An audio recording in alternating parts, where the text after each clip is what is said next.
couple months ago, I endeavored to try to dig in a little bit deeper, and I spoke to over 250 corporate leaders in healthcare life science companies. And I asked them, why is innovation so hard? We need breakthroughs, whether it's in oncology, neuroscience, Parkinson's, Alzheimer's, Huntington's. We need bigger, greater, bolder breakthroughs.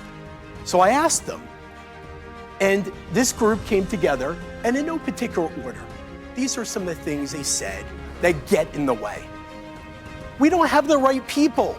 We don't have the right leaders. None of them, by the way, told their CEOs that. We don't have the right leaders.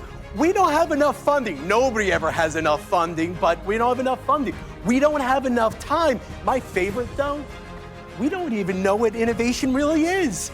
Nobody's got an agreed upon definition. They struggled with these, and in particular, you may have heard this where you work. You may say this yourself.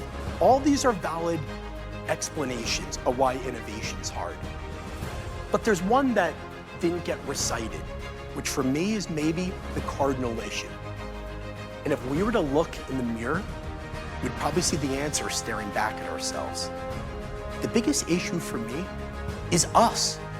It's up here. It's our mindset. We've heard that from a couple other people tonight. It's about the space in between here, the choices we make. Are we inhabiting an innovator's mindset, or are we taking more of a, what I call a knower's mindset, a more fixed mindset, where tradition, routine, practice, and protocol rule the roost? I believe that is the biggest issue.